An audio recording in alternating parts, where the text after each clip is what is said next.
오늘 우리에게 주신 하나님의 말씀은 히브리서 1장 1절에서 3절까지입니다. 히브리서 1장 1절에서 3절까지는 히브리서 전체의 서문에 해당하는 말씀으로 매우 중요한 말씀입니다. 히브리서 전체를 이해하는데 이 1절에서 3절까지만 잘 이해해도 히브리서 전체가 잡히기 때문입니다. 제목을 다 함께 읽어보겠습니다.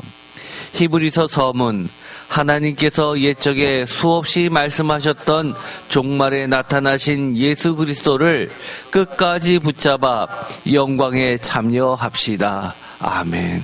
너무 귀한 말씀입니다. 히브리서 1장 1절에서 3절까지를 우리가 다 함께 읽었습니다. 사실 1장 1절에서 3절까지를 보면 개역개정은 번역된 것이기 때문에 헬라어 원문으로 읽었을 때의 그 아름다운 19절 같은 느낌이 사실 조금 잘 살아나진 않습니다. 다시 한번 읽어보겠습니다. 히브리서 1장 1절, 옛적의 선지자를 통하여 여러 부분과 여러 모양으로 우리 조상들에게 말씀하신 하나님이 이 모든 날 마지막에는 아들을 통하여 우리에게 말씀하셨으니 이 아들을 만유의 상속자로 세우시고 또 그로 말미암아 모든 세계를 지으셨느니라. 이는 하나님의 영광의 광채시요 그 본체의 형상이시라. 그의 능력의 말씀으로 만물을 붙드시며 죄를 정결하게 하시는 일을 하시고 높은 곳에 계신 지극히 크신 이의 우편에 앉으셨느니라. 아멘. 이 말씀을 보면 우리가 이미 아는 내용 같습니다. 많이 본 내용 같기도 합니다. 대표적으로 요한복음의 서문이 생각나죠. 그런데 이 히브리서 1장 1절에서 3절까지는 요한복음 서문과 견줄 정도로 그렇게 초대교회의 아름다운 설교문이지만 찬양이기도 했습니다. 특별히 원문으로 보면 헬라어 원문에선 파이로 시작하는 단어들의 두음법이 두드러지는 헬레니즘 문학의 정수인 소크라테스 이후의 고전수사계의 엑소르디움이라는 서론 형식을 갖추고 있는 문장입니다. 예를 들어서 히브리서 1장 1절은 폴리메로스 카이 폴리트로포스, 여러 부분과 여러 모양으로 라는 이 부분이 바로 파이로 시작되는 부분이고, 그 다음에 옛적에 라는 말도 파이로 시작되는 팔라이라는 단어를 가지고 있습니다.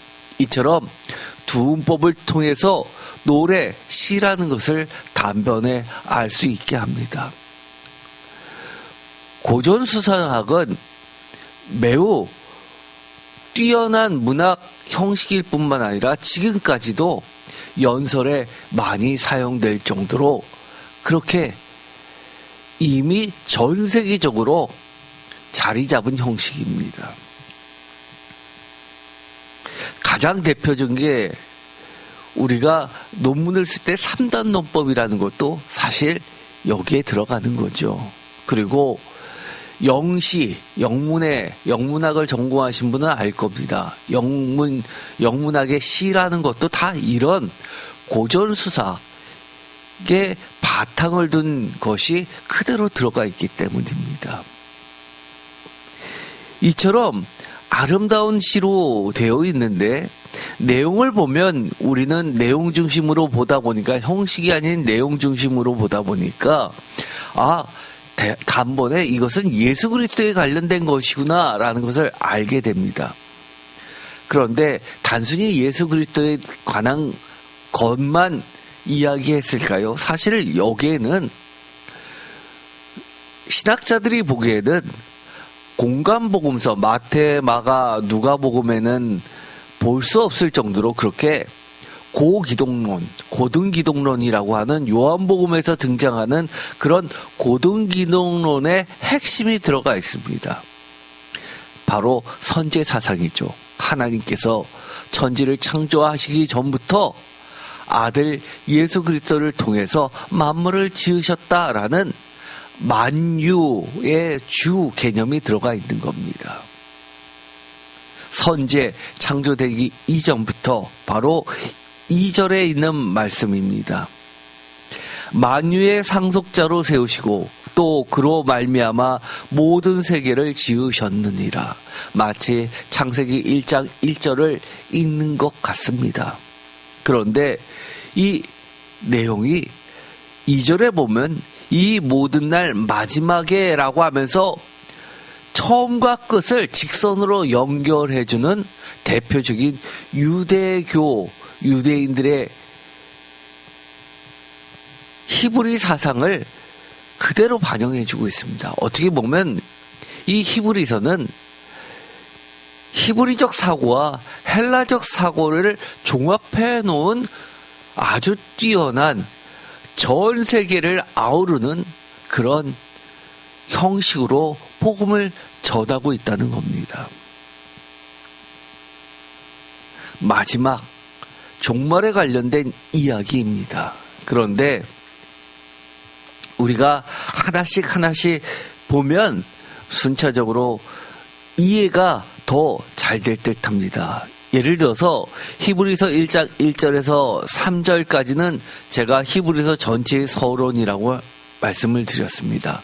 신약의 대표적인 고등 그리스도론 창가 서두에 해당하는 것입니다. 요한복음 1장 1절에서 18절까지가 대표적이죠. 요한복음 1장 1절 태초에 말씀이 계시니라. 이 말씀이 하나님과 함께 계셨으니 이 말씀은 곧 하나님이시니라. 그가 태초에 하나님과 함께 계셨고 만물이 3절 그로 말미암아 지은 바 되었으니 지은 것이 하나도 그가 없이는 된 것이 없느니라. 4절 그 안에 생명이 있었으니 이 생명은 사람들의 빛이라 라고 하면서 18절까지 계속 이어집니다. 어떠신가요? 매우 비슷하죠. 또 신약 성경에서 대표적인 그리스도 찬가가 있죠. 빌립보서 2장 6절에서부터 11절까지입니다. 빌립보서 2장 6절부터 다 같이 읽어볼까요? 너무 아름다운 초대 기독교의 찬양입니다. 다 같이 읽겠습니다. 그는 근본 하나님의 본체시나 하나님과 동등됨을 취할 것으로 여기지 아니하시고 오히려 자기를 비워 종의 형체를 가지사 사람들과 함께 되셨고 사람의 모양으로 나타나사 자기를 낮추시고 죽기까지 복종하셨으니 곧 십자가에 죽으심이라. 이름으로 하나님이 그를 지극히 높여 모든 이름 위에 뛰어난 이름을 주사 하늘에 있는 자들과 땅에 있는 자들과 땅 아래에 있는 자들로 모든 무릎을 예수의 이름에 꿇게 하시고 모든 입으로 예수 그리스도를 주라 시인하여 하나님 아버지께 영광을 돌리게 하셨느니라. 아멘. 어떠신가요? 여기서도 보면 특징이 높이 계신 하나님, 그 하나님과 함께 계셨던 예수님께서 이 땅에 낮은 종의 모습으로 오셨다가 십자가를 지시고 다시금 높아지시는 승귀, 다시금 높아지시는 예수 그리스도에 대해서 이야기합니다. 히브리서 내용과 비슷하죠. 또 골로새서도 대표적인 그리스도 찬가입니다. 골로새서 1장 15절부터 23절입니다. 다 같이 읽겠습니다. 15절 그는 보이지 아니하는 하나님의 형상이시요 모든 피조물보다 먼저 나신 이시니 만물이 그에게서 창조되되 하늘과 땅에서 보이는 것들과 보이지 않는 것들과 혹은 왕권들이나 주권들이나 통치자들이나 권세들이나 만물이 다 그로 말미암고 그를 위하여 창조되었고 또한 그가 만물보다 먼저 계시고 만물이 그 안에 함께 섰느니라. 그는 몸인 교회의 머리시라. 그가 근본이시요 죽은 자들 가운데서 먼저 나신 이시니 이는 친히 만물의 으뜸이 되려 하심이요. 아멘. 19절부터 계속 읽겠습니다.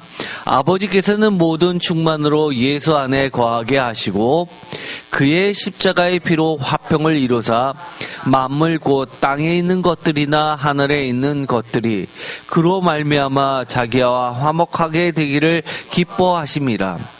전에 악한 행실로 멀리 떠나 마음으로 원수되었던 너희를 이제는 그의 육체의 죽음으로 말미암아 화목하게 하사 너희를 거룩하고 흠없고 책망할 것이 없는 자로 그 앞에 세우고자 하셨으니 만일 너희가 믿음에 거하고 터 위에 굳게 서서 너희 들은 바 복음의 소망에서 흔들리지 아니하면 그리하리라. 이 복음은 천하 만민에게 전파된 바요 나 바울은 이 복음의 일꾼이 되었노라. 아멘. 어떠신가요? 너무너무 아름답죠. 히브리서의 새로운 버전 같습니다. 이처럼 히브리서 1장 1절에서 3절까지의 서론에 드러난 예수 그리스도는 매우 다층적 구조로서 첫 번째 선제성을 드러냅니다. 창조의 매개자, 이것이 매우 중요하다고 했죠. 가장 구약에서 대표적인 본문이 무엇이라고 했죠? 잠언서 8장 기억나시죠? 창조의 명공인 지혜를 예수님을 향해서 로고스 또는 이렇게 예수 그리스도의 선제성으로서 예수 그리스도를 찬양하고 있습니다. 이것은 매우 중요한 겁니다. 두 번째는 신성이죠. 3절 상반절에 하나님의 영광의 광채, 본체의 형상이라는 말은 매우 중요합니다. 왜냐하면 이것은 오늘날의 삼위일체 개념의 근간이 되는 중요한 말씀이죠. 각각의 위격은 성부, 성자, 성령이지만 본질은 하나라는 겁니다. 그러면서 그 본질을 설명할 때 하나님의 영광의 광채라는 말을 씁니다. 사실 이 광채라는 말도 나중에 얘기하겠지만 히브리서의 특징 중에 하나입니다. 세 번째는 3절 하반절의 섭리입니다.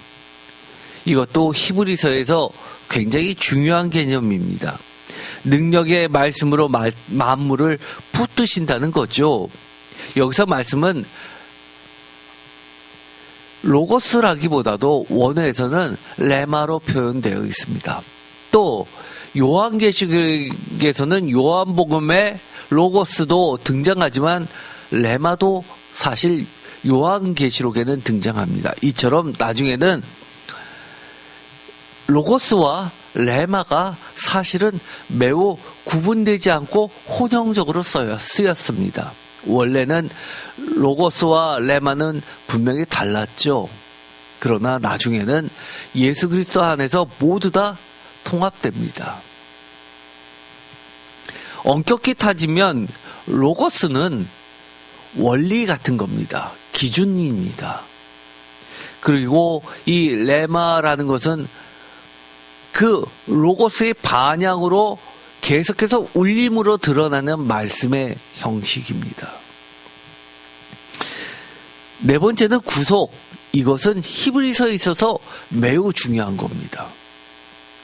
왜냐하면 에베소서 같은 경우에도 말씀으로 죄를 씻는다라는 이야기가 나오지만 히브리서는 이것이 매우 중요합니다. 예수 그리스도 말씀으로서 죄를 정결케 하는 일입니다. 왜냐하면 히브리서에서 예수님을 여러 명칭으로서 타이틀로서 설명하고 있지만 가장 대표적인 게 멜기세덱의 반차를 따르는 영원한 대제사장, 근원을 알 수 없는 사람의 육신에서 만들어지지 않은 다윗의 자손이라기보다도 어떻게 보면 이사야서에서 이야기한 다윗의 뿌리 같은 그런 개념입니다. 그것보다도 훨씬 더 높이 고등 선제적 하나님으로부터 출발되는 예수 그리스도의 영원성을 이야기합니다. 다섯 번째는 3절 하반절에 하나님 우편에 앉으신다는 이야기입니다. 고향이라는 말로 흔히들 이야기하죠. 승천하여서 높아졌다라는 이야기인데, 하나님 우편에 앉으셨다라는 이 이야기는 주권을 상징합니다. 다스리시는 만유의 주에서 만주의 주로 확장되는 겁니다. 그래서 요한계시록에 보면 만유의 주, 만주의 주라는 말이 나옵니다. 만유라는 것은 뭐죠? 그는 창조주를 이야기하고, 만주의 주라는 것은 다스림을 이야기하는 겁니다.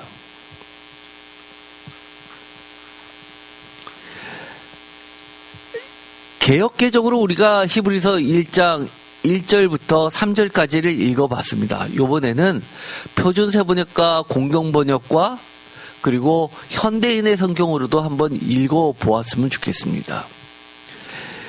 먼저 1장 1절부터 세번역으로 다 같이 읽어보겠습니다. 1절, 하나님께서 옛날에는 예언자들을 시켜서 여러 번에 걸쳐 여러 가지 방법으로 우리 조상들에게 말씀하셨으나 이 마지막 날에는 아들을 시켜서 우리에게 말씀하셨습니다. 하나님께서는 이 아들을 만물의 상속자로 세우시고 그로 말미암아 온 세상을 지으셨습니다. 아들은 하나님의 영광의 광채이시요 하나님의 본바탕의 본보기이시요 자기의 능력 있는 말씀으로 만물을 보존하시는 분이십니다. 그는 죄를 깨끗하게 하시고 높은 곳에 계신 존엄하신 분의 오른쪽에 앉으셨습니다. 아멘. 어떠신가요? 개역표정보다는 훨씬 더 그 뜻이 명확해지죠. 예를 들어서 이런 겁니다. 그로 말미암아 온 세상을 지으셨습니다라고 창조주 예수 그리스도를 이야기합니다. 또 이런 말씀도 하시죠. 3절에 보면 자기의 능력 있는 말씀으로 만물을 보존하시는 분이십니다. 우리는 사실은 만물을 보존하시는 분이라고 하면 하나님을 생각합니다. 또 만물을 보존한다 그러면 능력으로 보존한다라고 생각하지만 히브리서는 이렇게 이야기합니다. 능력 있는 말씀으로라고 이야기합니다. 약간의 뉘앙스가 바뀐 게 아니라 엄청난 차이를 불러일으킵니다.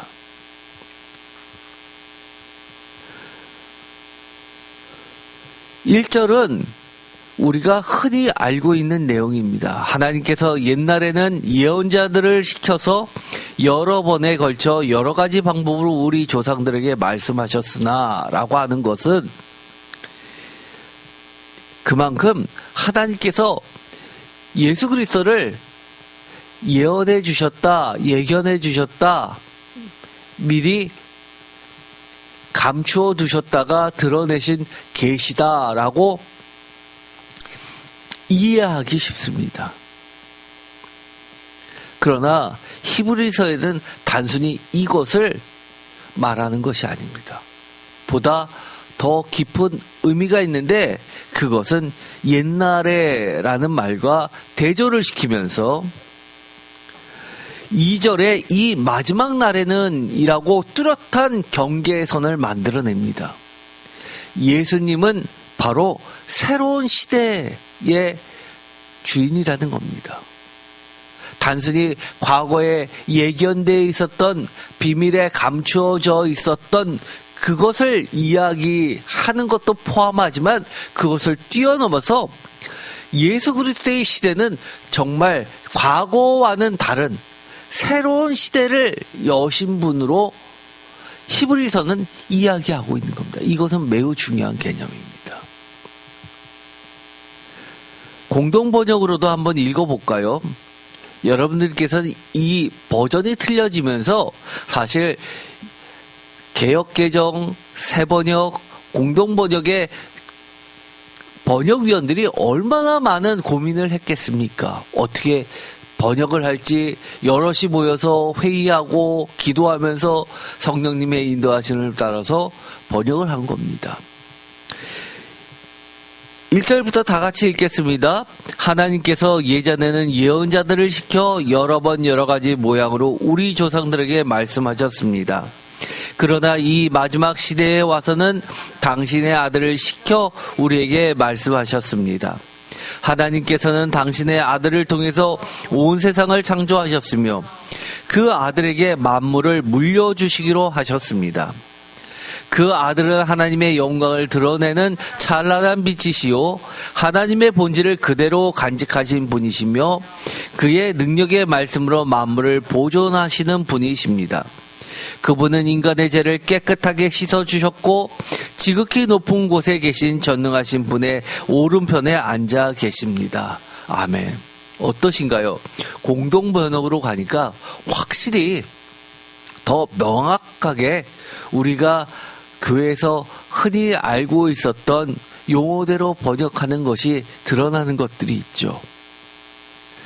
그분은 인간의 죄를 깨끗하게 씻어주셨고 라고 하면서 이 속죄에 대한 이야기가 단순히 씻어주셨다라는 것이 아니라 태초부터 이야기하면서 무엇을 강조하고 있습니까? 우리가 이런 이야기 많이 들어보셨죠? 구속사. 이것을 강조하는 겁니다. 어떻게 보면 히브리서 1장 1절에서부터 3절까지는 성경의 모든 역사, 즉 천지 창조의 모든 역사를 무엇으로 풀고 있는 겁니까? 예수 그리스도의 구속사로서 함축해서 요약해서 이야기합니다. 이것은 매우 중요합니다. 그래서 우리가 예수 그리스도를 빼놓고 우리 존재를 설명할 수 있습니까? 불가능하죠. 우리가 오늘을 사는 것을 예수 그리스도를 빼고 이야기할 수 있습니까? 불가능하죠. 마지막으로 우리의 마지막 삶을 그리고 영원한 삶을 예수 그리스도를 빼놓고 이야기할 수 있을까요? 그것도 상상조차 할 수 없는 이야기입니다. 그래서 이 히브리서 1장 1절에서부터 3절까지는 구속사, 예수 그리스도를 통한 구속사가 매우 중요한 키워드가 됩니다. 그러면서 그 아들은 하나님의 영광을 드러내는 찬란한 빛이시요 하나님의 본질을 그대로 간직하신 분이시며 라고 하면서 예수 그리스도에 대해서 정확하게 드러내고 있습니다. 그러면서 우리들에게 조금은 낯설지만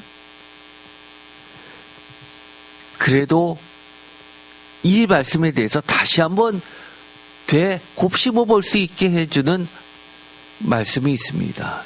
2절입니다. 그러나 이 마지막 시대에 와서는 당신의 아들을 시켜 우리에게 말씀하셨습니다. 지금 우리는 어느 시대에 살고 있습니까?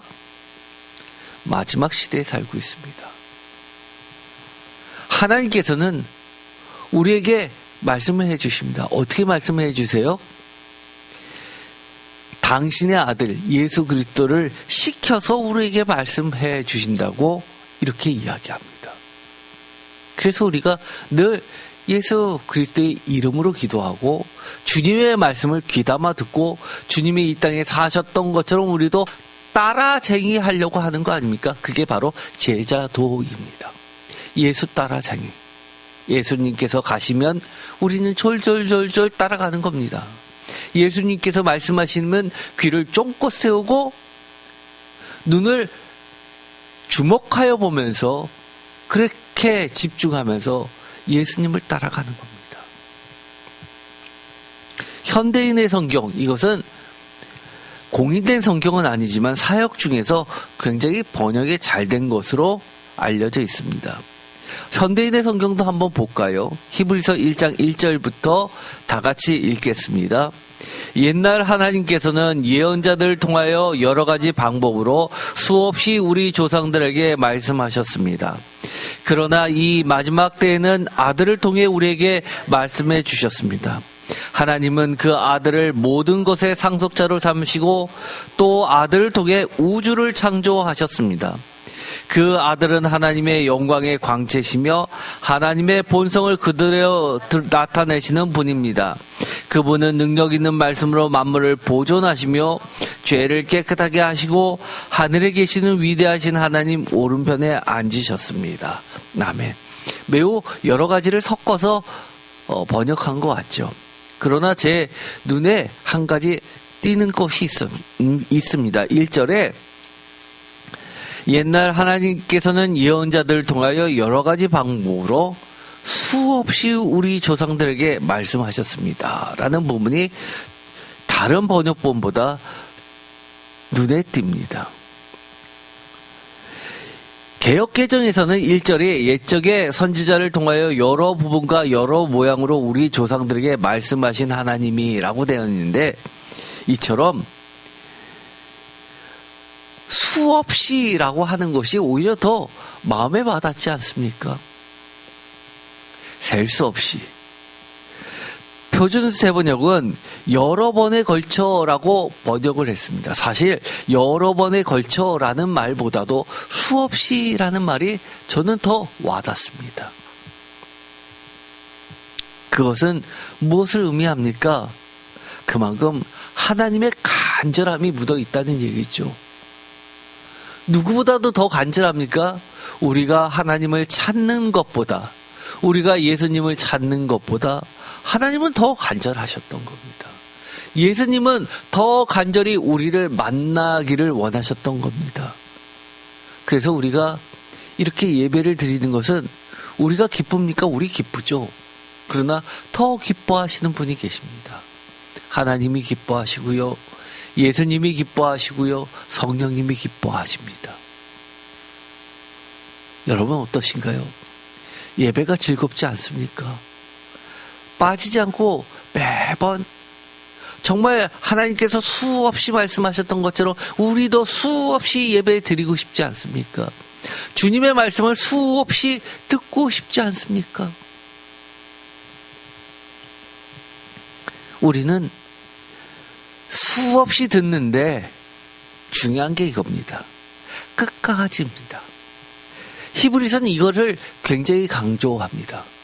종말에 아들을 통해서 말씀하신 하나님, 이것만 강조하는 것이 아니라 끝까지도 강조하고 있습니다. 히브리서 3장 6절 다 같이 읽겠습니다.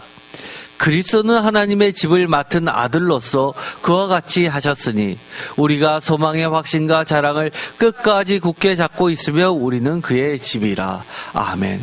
언제까지요? 끝까지. 히브리서 3장 14절 우리가 시작할 때 확신한 것을 끝까지 견고히 잡고 있으면 그리스도와 함께 참여한 자가 되리라. 아멘. 어디에 참여합니까? 그리스도의 영광에 참여하죠. 그리스도의 영광에 참여하면 어디에 참여합니까? 예수님의 영광은 무슨 영광이라고 그랬죠? 하나님의 영광입니다. 그렇죠? 그리고 또 있습니다. 상속자에 참여하는 겁니다. 어마어마한 이야기입니다. 히브리서 1장 1절에서 3절까지 중심에 무엇을 두고 있냐면 예수 그리스도를 무엇으로 표현하고 있냐면 상속자라고 이야기합니다. 그래서 마지막에 무엇으로 끝나나요? 하나님의 우편에 앉아 계신다는 이야기입니다. 하나님의 우편에 앉았다는 얘기는 상속자라는 이야기입니다. 왕의 상속자는 무엇일까요? 왕의 아들은 왕의 우편에 앉아. 왕의 우편에 앉는 그 위치가 중요합니까? 왕의 아들은 결국 뭐가 되는 겁니까? 왕이 되죠. 이게 중요한 겁니다. 사실 우리가 상속자 개념을 상속 단순히 이렇게 생각하시는 것 같아요. 그러나 성경에 나와 있는 이 상속자의 개념은 우리가 상상하는 것 그 이상입니다. 어떻게 보면 우리는 문화 자체가 틀려서 이 상속의 개념을 성경에서 이야기하는 상속의 개념을 다 이해하지 못할 수도 있습니다. 히브리서 6장 11절 다 같이 읽겠습니다. 우리가 간절히 원하는 것은 너희 각 사람이 동일한 부지런함을 나타내어 끝까지 소망의 풍성함에 이르러. 아멘. 우리 표였죠. 끝까지. 우리가 열심히 내야 됩니다. 왜요? 잘못하다가는 휩쓸려 떠내려갈 수 있기 때문입니다.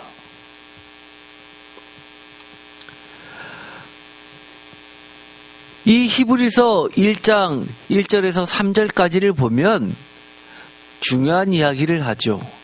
고등기독론이라고 했습니다. 고등기독론이 왜 중요하죠?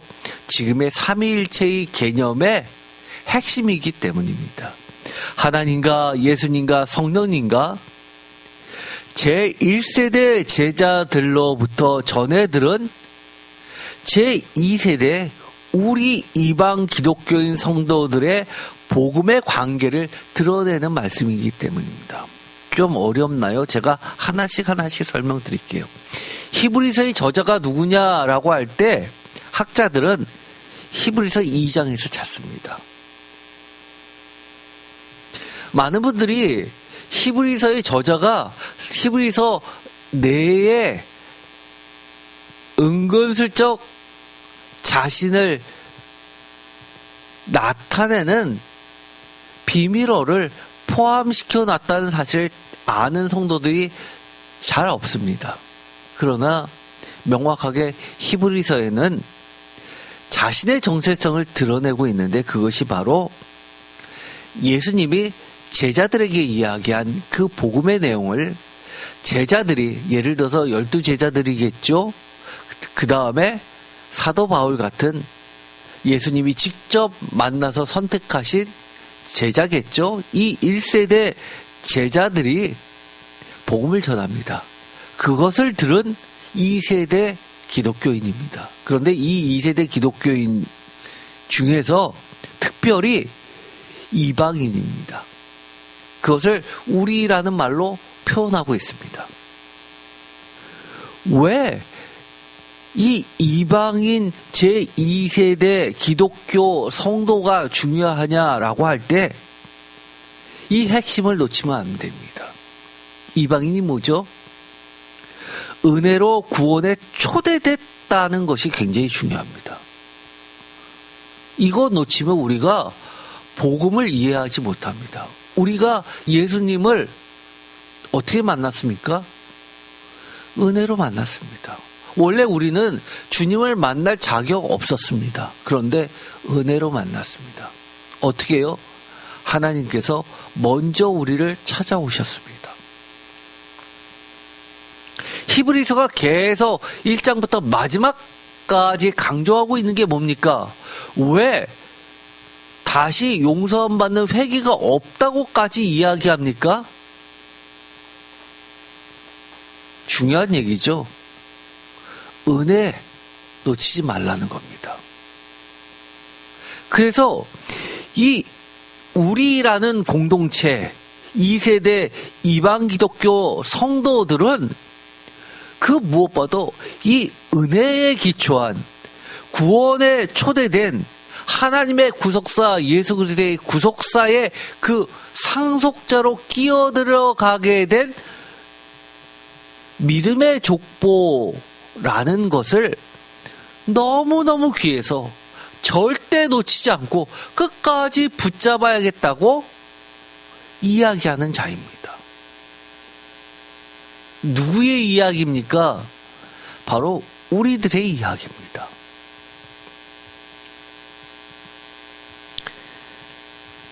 이것이 히브리서 1장 1절의 원어인데요. 헬라어로 되어 있는데 이 앞에 파이 보이시죠? 수학에서도 이 파이는 많이 나옵니다. 앞에 첫 번째, 두 번째, 세 번째가 연달아서 나오죠. 이것이 바로 수사학의 형태입니다.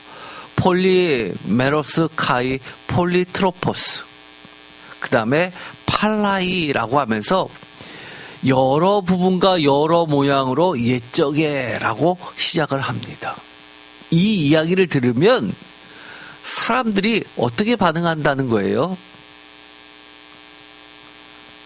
귀를 쫑긋하게 된다는 겁니다. 집중해서 듣는 기법을 쓰고 있습니다. 그만큼 우리한테도 어쩌라는 겁니까? 그냥 흘려버리는 것이 아니라 여러 소리 중에 하나가 아니라 무슨 소리지? 라고 주의 깊게 듣게 만든다는 겁니다. 강조하는 거죠. 이 두 부사는 신약성서에서 오직 이곳에서만 발견되는 독특한 표현입니다. 두 단어 모두 헬라어 파이로 시작하여 두 문법을 형성하며 이는 헬라 문학에서 자주 사용되는 수사기법입니다. 팔라이 옛적에라는 것은 과거 선지자들과 조상들의 때를 가리키며 2절의 이 모든 날 마지막에와 대조를 시키면서 구속사에서 구시대와 신시대를 예수님의 시대를 구별하고 있습니다. 예수님의 시대는 예수님께서 이 땅에 오신 시대는 언제라고 이야기합니까? 종말이라고 이야기합니다. 이미 종말입니다. 그런데 우리는 어떻게 해야 되죠? 종말의 끝까지 붙잡아야 되는 겁니다. 선지자들 통하여라는 이 말은 사실은 원어로는 애니라는 아내라는 말을 쓰고 있습니다. 그런데 영어에서도 이 아내라고 하는 것은 히브리 헬라어로는 n인데 이것을 영어로 치면 in이나 마찬가지입니다. 그런데 이 in이 영어에서도 마찬가지겠지만 장소를 나타내는 말도 되지만 수단을 도구를 나타내는 말로도 쓰입니다. 그래서 선지자들을 통하여라는 도구로 사용됐습니다. 즉 특별히 통하여라고 쓰지 않고 예를 들어 바이나 수루를 쓰지 않고 인을 n이라는 헬라어를 썼다는 것은 무엇이 생각납니까?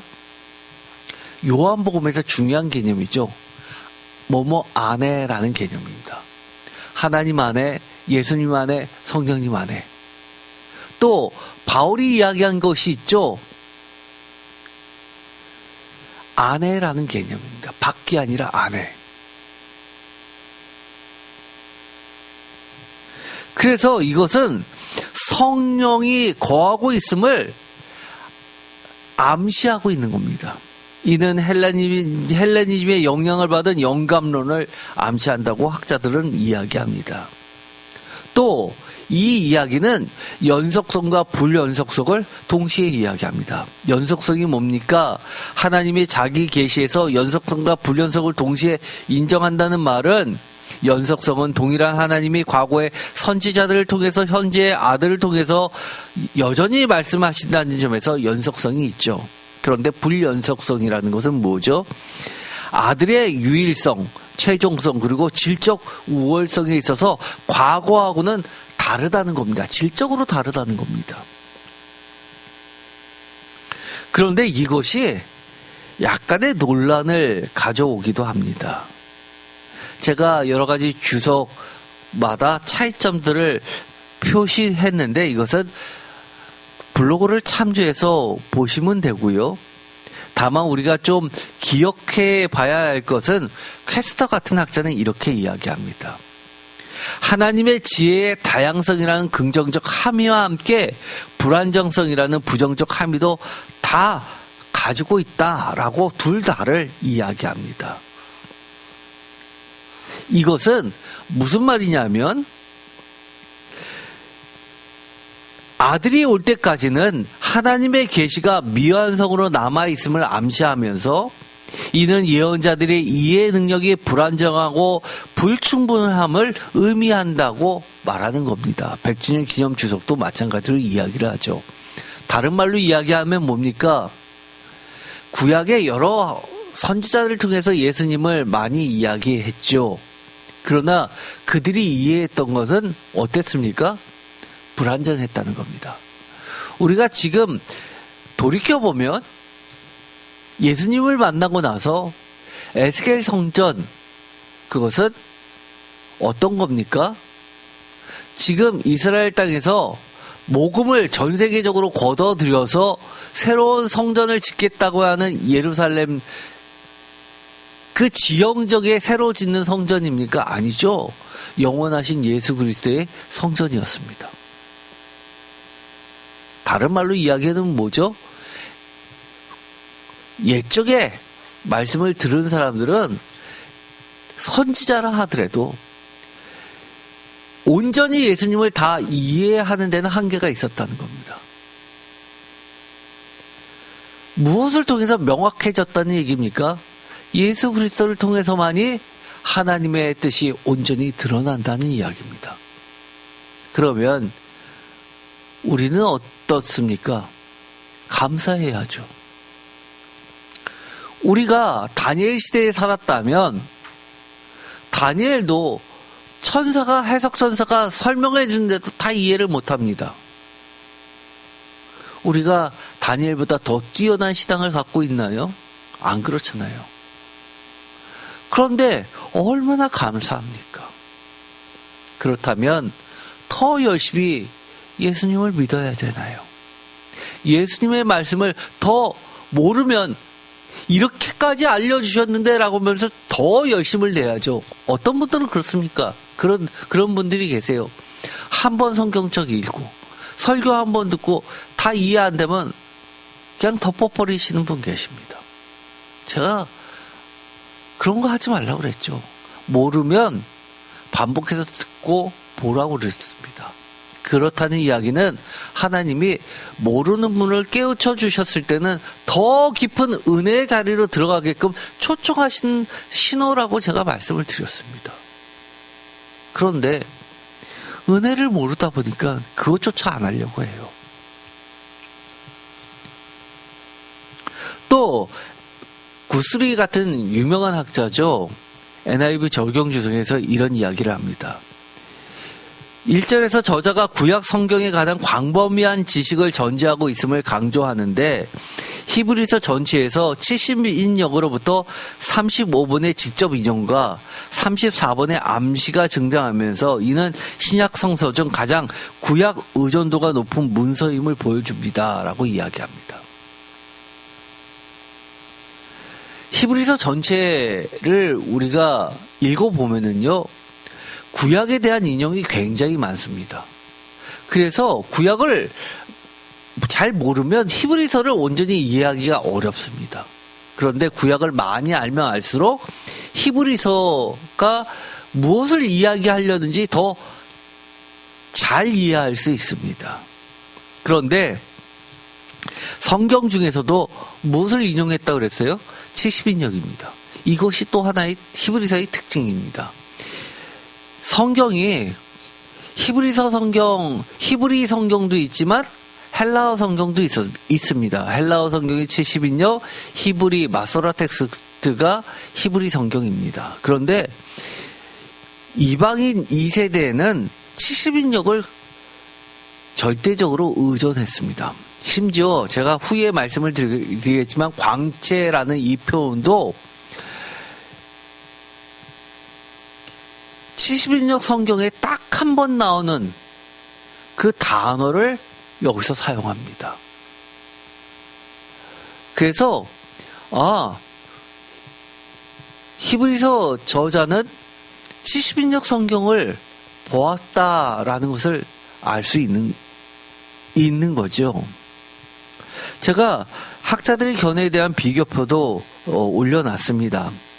그런데 이 표는 좀 여러분들이 기억해서 보실 필요가 있는 게 나중에 1절에서부터 3절까지를 다 설교를 듣고 이해하시면 이 표에 나와 있는 이런 단어들만 보시면 그 설교의 내용들이 기억이 나시면 온전히 다 이해를 했구나라고 생각하시면 됩니다. 중요한 개념들을 이야기하는데요. 예를 들어서 지금까지 했던 얘기 중에서는 질적인 차이점들을 드러내기도 하고요. 그 다음에 지혜 전통, 선제성 이런 것들도 이야기를 하죠. 그 다음에 바울과의 연관성도 있고요. 그 다음에 묵시문학적, 종말론적 이야기도 갖고 있습니다. 나머지 것들은 참조를 해 보시기 바랍니다.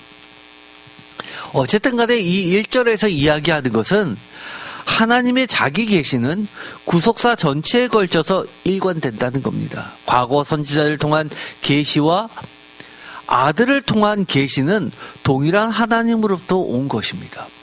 우리가 많이 잘못 알고 있는 것 중에 하나가 뭡니까? 구약에서 이야기했던 여러 가지 계시들이 무엇으로 드러났다고 우리가 이해합니까? 예수님으로 계시가 드러났다라고 이해합니다. 틀린 이야기 아닙니다. 그런데 히브리서는 하나를 더 이야기합니다. 그 이후부터 끝까지 계속해서 누구를 통해서 하나님은 말씀하고 계시냐라고 했을 때 아들을 통해서 이야기하신다는 겁니다. 이건 굉장히 중요한 이야기입니다. 과거에는 선지자를 통해서 여러 모양으로 수없이 이야기해 오셨던 것을 이제는 전부 무엇을 통해서, 누구를 통해서? 예수 그리스도를 통해서 말씀하고 계시다는 겁니다. 그래서 우리가 예수 그리스도를 통해서 하나님을 온전히 알 수밖에 없습니다. 이것은 매우 중요한 개념입니다. 어떤 분들은 그렇습니다. 성경 외에 예수님 더 알려고 애쓰시는 분들 계십니다. 저는 그거에 대해서 한마디로 이야기하면 그것이 좀 시간 낭비인데 굳이 그럴 필요가 뭐가 있을까, 이런 생각을 기본적으로 갖고 있습니다. 자꾸 다른 데 관심 갖지 마시기 바랍니다. 하나님이 우리에게 온전히 드러내시고 또 앞으로도 끝까지 우리를 계속해서 인도하시고 보존하시고 이끌어주시고 계속해서 우리에게 말씀해 주실 분은 예수 그리스도라는 사실을 명확히 알게 됐으면 좋겠습니다. 두 번째, 구약 계시는 다양하고도 풍요로웠으나 본질적으로도 예비적이고 점진적인 성격을 가졌습니다. 다른 말로 이야기하면 뭐죠? 아까도 얘기했지만 연속성도 있지만 불연속성도 있다고 그랬죠. 과거에는 이해도가 불완전했습니다. 그러나 이제는 점진적으로 온전해지고 있습니다. 셋째, 저자는 헬레니즘 문학 기법을 사용하면서도 구약 전승을 존중하면서 유대 헬라적 배경을 가진 청중에게 친숙한 방법으로 복음을 전달합니다. 그렇죠? 우리가 이런 것들은 여러 가지 것을 보았습니다. 왜냐하면 예수 그리스도는 어떤 주님이시기 때문입니까? 히브리 사람들, 유대인들만의 예수님입니까? 아니죠. 아까 현대인의 성경은 뭐라고까지 이야기합니까? 온 우주에 라는 말을 합니다. 만주의 주라는 이야기죠. 이방인도 포함입니다. 그래서 저는 유대인만을 위한 구원인 것처럼 세대주의가 이야기하는 것을 굉장히 저는 반대하는 편입니다. 여러분들 그것은 유념하시기 바랍니다. 오늘은 1절까지만 하고 나머지는 2절부터는 다음 시간에 계속 하도록 하겠습니다. 잘 기억하셨다가 이 1절부터 3절까지를 계속해서 반복해서 들으시고 보시고 또 기도하시면서 주님의 여러분에게 뭐라고 이야기하시는지 듣게 되기를 간절히 원합니다. 약속해 주셨습니다.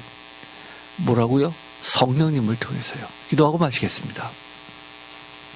하나님 감사합니다. 오늘 히브리서 1장 1절부터 3절까지 서론, 노래, 시를 들으면서 다시 한번 하나님께서 우리에게 불러주시는 그 노래를 듣게 됩니다. 귀담아 듣게 하시고 마음판에 새기게 하여 주옵소서.